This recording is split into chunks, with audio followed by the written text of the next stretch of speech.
Olá, meus queridos amigos, meus queridos irmãos, companheiros de jornada em nosso canal no YouTube. Estamos de volta na última semana deste trimestre para apresentar subsídios à lição de número 13 e para encerrar esses 3 meses iniciados em abril, passando pelo mês de maio e concluindo agora no mês de junho. Antes, aquelas observações. Primeiro, para você que ainda não é inscrito, inscreva-se no canal e ative o sininho para receber as notificações todas as vezes que vídeos forem disponibilizados. Ao mesmo tempo, a todos em geral, curtam. É a soma das curtidas que permite o algoritmo a entender a relevância do conteúdo e a compartilhar com outros segmentos nesta plataforma. Também comentem. Os seus comentários nos dão um retorno, um feedback, é uma interação entre aqueles que estão do outro lado e este companheiro de todas as semanas para que possamos sempre aprimorar o nosso trabalho e apresentar algo que seja da melhor qualidade. E por último, compartilhem nos seus grupos de WhatsApp, grupos de obreiros, grupos de pastores, grupos de mulheres, grupos de professores da escola dominical e até mesmo grupos de alunos, para que eles tenham também acesso ao mesmo conteúdo que você tem. Feitas essas considerações iniciais, vamos já entrar diretamente na lição de número 13, que será estudada no próximo domingo, dia 28 de junho de 2026. São lições da revista Betel Dominical, estudadas nas escolas bíblicas dominicais das Assembleias de Deus vinculadas ao Ministério de Madureira em todo o Brasil e em grande parte do mundo. E lembrando, por último, neste encerramento de trimestre, que as 13 lições que estudamos foram escritas pelo bispo Samuel Ferreira, presidente da CONAMAD e diretor executivo da Assembleia de Deus do Brás. A lição de hoje tem por título Os elementos fundamentais da vitória de Neemias. Eu diria que a lição de hoje é um resumo, é uma síntese das lições anteriores estudadas desde o mês de abril. Texto áureo. E leu nela, diante da praça, que está diante da porta das águas, você já ouviu algumas vezes citarmos a porta das águas, porque era o local em que o povo se reunia nos serviços de adoração a Deus, e leu nela, diante da praça que está diante da porta das águas, desde a alva até o meio-dia, aproximadamente 6 horas, como já estudamos numa das lições, perante os homens e mulheres e entendidos, e os ouvidos de todo o povo estavam atentos ao livro da lei. Neemias capítulo 8 e o verso de número 3. A verdade aplicada, assim diz: a boa e poderosa mão de nosso Senhor Jesus Cristo continua estendida sobre os seus, para que vivam segundo a sua vontade e sejam vitoriosos. Textos de referência, na sua lição, na sua revista, estão em Neemias capítulo 1, verso 4, Neemias 2, verso de número 20, e Neemias, capítulo 8, versos 3 e 5. Esses são os chamados textos de referência. E nós vamos tratar como subsídios para ajudar os nossos professores, para agregar valor ao comentário já muito bem feito, comentário de excelência pelo nosso bispo Samuel Ferreira. Temos aqui alguns subsídios. Primeiro é que o livro de Neemias apresenta uma das maiores histórias de restauração do Antigo Testamento. O povo de Judá, e quando se menciona povo de Judá, refere-se ao Reino do Sul, constituído das tribos de Judá e de Benjamim. O povo de Judá fora levado para o cativeiro babilônico, e aqui estamos tratando do seu retorno, o retorno do exílio, mas Jerusalém estava em ruínas. Lembrem-se que Nabucodonosor invadiu Jerusalém no ano 586 a.C. e destruiu o templo, destruiu os muros e deixou a cidade. Vou usar aqui um termo muito comum que você conhece, deixou a cidade em pandarecos. Então a cidade permanecia em ruínas.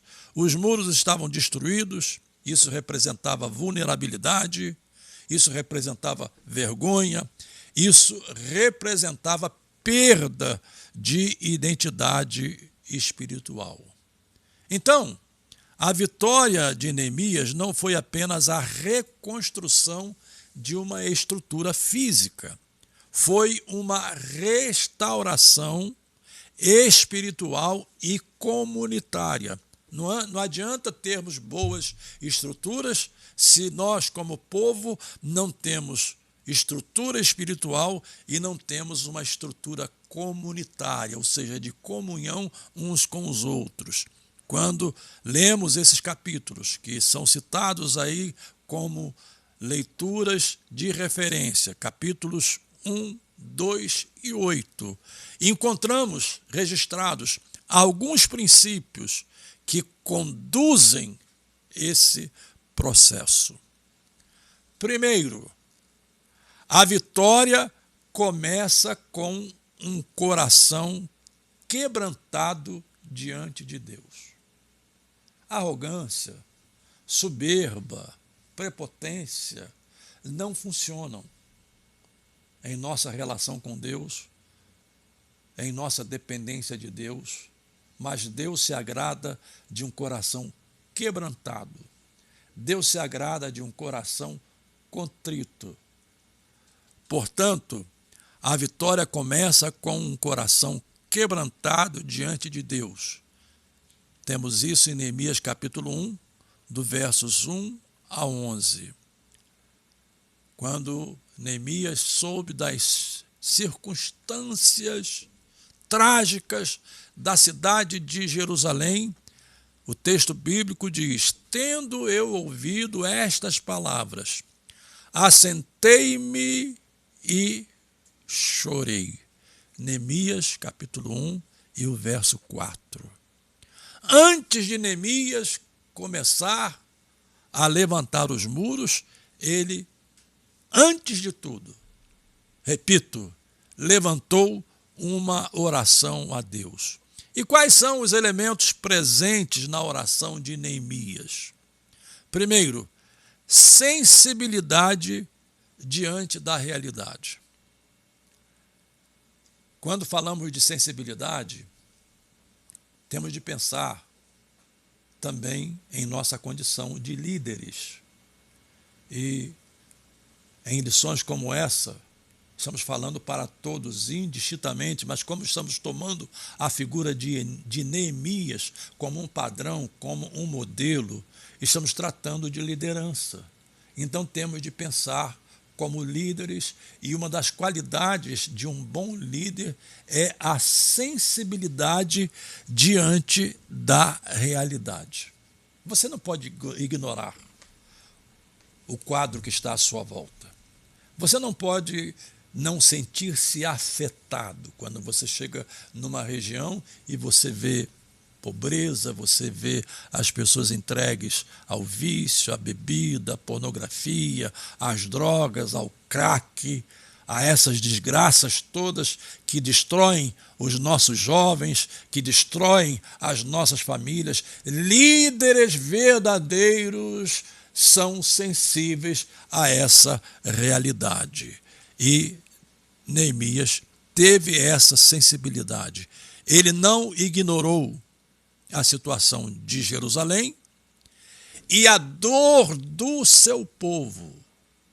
Não era a dor de um povo estranho, mas a dor do seu povo tornou-se uma responsabilidade pessoal. Ele trouxe para si a dor do seu povo. Outro ponto interessante, como um dos elementos, um dos pilares, um dos fundamentos da vitória de Neemias, é que ele se identificou com o pecado do povo. Neemias, capítulo 1, verso 6. É interessante frisar este ponto, porque isso aqui também se parece com Daniel. Quando você lê o livro de Daniel e chega naquela parte em que ele entende pela leitura do profeta Jeremias que os anos do exílio já havia chegado ao fim, ele ora e ele tem a mesma atitude de Neemias. Veja o que fez Neemias. Neemias capítulo 1, verso 6. Confesso os pecados que nós temos cometido contra ti. Foi a mesma atitude de Daniel quando ele reconhece que o tempo do retorno do exílio chegara. Ele confessa e se inclui. Ele se torna partícipe. E aqui vai um dado bastante interessante. Às vezes, vemos certos comportamentos de algumas pessoas que apontam os pecados alheios. E vivem, inclusive, de espalhar os pecados alheios. Mas deixe-me usar aqui a figura do corpo, porque a Bíblia usa o corpo como símbolo da igreja, corpo de Cristo. Ora, quando um dedo, seja o dedo mindinho do seu pé esquerdo ou do seu pé direito, sofre algum ferimento, alguma enfermidade, alguma gangrena, por exemplo, isso ocorre principalmente em pessoas que têm problemas de diabetes, problemas crônicos de diabetes. Não é só o pé que sofre, mas o corpo todo sofre. O sofrimento é do organismo todo. Todo o organismo é afetado. Então, os pecados daquele irmão que você acha que são pecados individuais dele e que não tem nada a ver com você, são pecados que afetam a igreja. Por isso, a Bíblia diz, em relação a Neemias, confesso os pecados que nós temos cometido contra ti. Neemias não aponta apenas os erros dos outros. Ele se coloca diante de Deus como parte do povo. Nós pecamos, Senhor, quando voltamos as nossas costas contra ti. Nós pecamos, Senhor, quando deixamos de reconhecê-lo como nosso Deus. Nós pecamos quando passamos a adorar ídolos que nem deuses são. Uma outra lição que aprendemos como pilar da vitória de Neemias, é que ele teve plena dependência da promessa de Deus. Ele ora baseado na aliança e na fidelidade divina, Neemias capítulo 1, versos 8 e 9. Qual é o princípio que aqui temos? Toda grande restauração começa quando Deus encontra pessoas que carregam no coração aquilo que está quebrado, ou seja, são pessoas quebrantados e que carregam o peso no coração, e a restauração começa a partir do momento em que há esse reconhecimento. Próximo ponto, ponto de número 2. A vitória exige planejamento. Aliás, a vitória exige visão, planejamento e ação dirigida por Deus. Capítulo 2, verso 1 ao 20, também do livro de Neemias. Depois da oração, vem o movimento. Neemias transforma, primeiro, o peso espiritual em propósito. O que me pedes? Neemias 2 e 4. É a pergunta que o rei faz a Neemias. O que me pedes? E quando o rei faz essa pergunta, ele já tinha na sua mente a estratégia clara. Ele já tinha um pedido, ele não ficou, digamos, enrolando, ele não ficou tentando empurrar com a barriga, ele não tentou fazer um discurso genérico, um discurso retórico, ele não tentou meramente ficar buscando aqui e ali algum tipo de informação como se estivesse despreparado. Não, ele já estava pronto, só estava esperando que o rei lhe perguntasse a razão do seu quebrantamento, a razão da sua tristeza. E a resposta que Neemias deu foi exatamente essa: reconstruir Jerusalém. É o que eu quero. Eu quero reconstruir Jerusalém. E quando pensamos em reconstruir Jerusalém, na época de Neemias, chegamos ao ponto em que ele busca recursos e oportunidades. Então ele pede ao rei cartas, para que essas cartas autenticassem ou validassem, em termos legais, a ação que Neemias teria de desenvolver em Jerusalém. E quando se fala aqui do rei, estamos falando já do Império Medo-Persa. Babilônia já passara e agora estamos no período Medo-Persa. Então ele pede cartas ao rei, ele pede autorização e pede também materiais. Neemias capítulo 2, versos 7 e 8. Em outras palavras, a fé de Neemias não era passiva, era uma fé que planejava e trabalhava. Esse ponto é crucial. Fé não é passiva. Claro que você usa a fé para crer, mas essa fé que crê, ela também leva você a compreender, a entender e a planejar quais são os passos que você vai dar em direção ao propósito que Deus pôs no seu coração. Então, a fé de Neemias não era uma fé passiva, era uma fé que planejava e trabalhava. Outro ponto interessante: Neemias avalia antes de agir. Tem pessoas que agem antes de pensar e pensam depois. E depois que pensam, percebem que cometeram as maiores burrices. Então a lógica é pensar antes. Eu costumo dizer que você tem de pensar uma vez, 2 vezes, 3 vezes, 10 vezes, 20 vezes, 50 vezes, pensar antes, planejar, ter inclusive planos alternativos para então agir. Neemias avaliou a situação antes de agir, isso está em Neemias capítulo 2 e o verso de número 12, onde se diz, e ele se expressando dessa forma: levantei-me de noite. Levantou para quê? Levantou exatamente para isso, para aproveitar aquela janela do sono que todos nós temos à noite e não sabemos aproveitar e pensamos que se trata de insônia, mas é nessa janela que nós produzimos às vezes as melhores obras. Ele aproveitou essa janela da noite para pensar, para avaliar, ele observa os muros antes de apresentar o projeto, mas não foi uma obra fácil. Neemias enfrenta a oposição. Já estudamos isso ao longo das últimas 12 lições.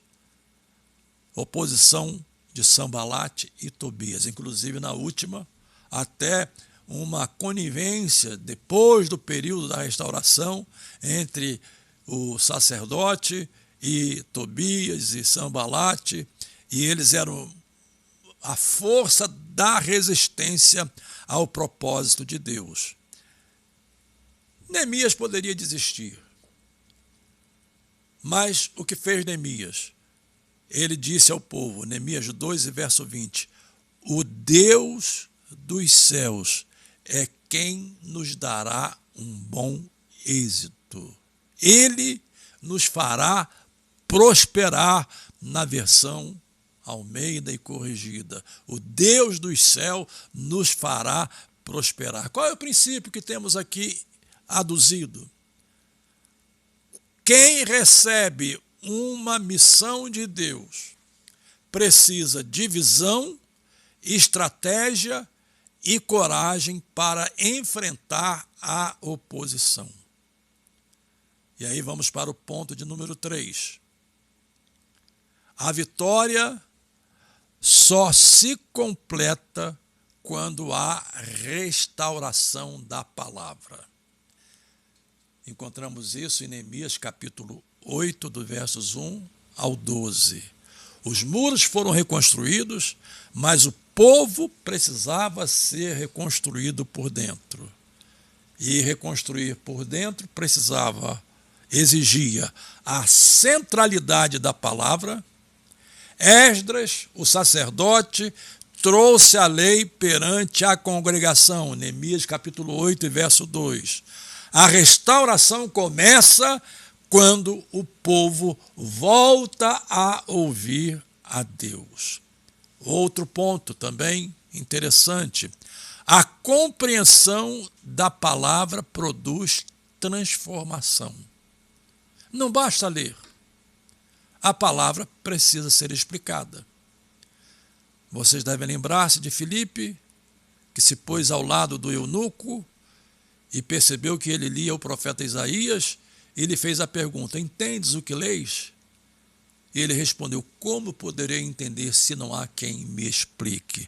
Aqui, nesse episódio de Neemias, o texto explica que a leitura foi feita, e claro, a leitura foi feita na Torá, no Pentateuco, portanto, na língua hebraica. Muitos já estavam desacostumados da língua hebraica, provavelmente falando o aramaico, e pessoas preparadas foram colocadas em posições estratégicas para não somente acompanhar a leitura, mas explicar o sentido da leitura, o significado da leitura. O que significa para mim?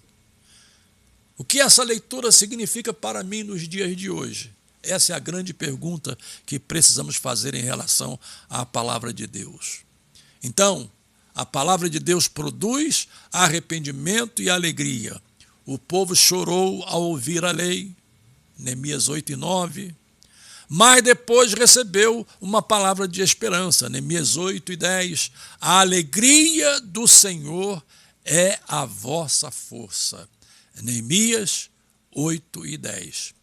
Qual é o princípio que temos embutido aqui, nessa parte da história, da narrativa? Uma obra pode reconstruir paredes, mas somente a palavra de Deus reconstrói vidas.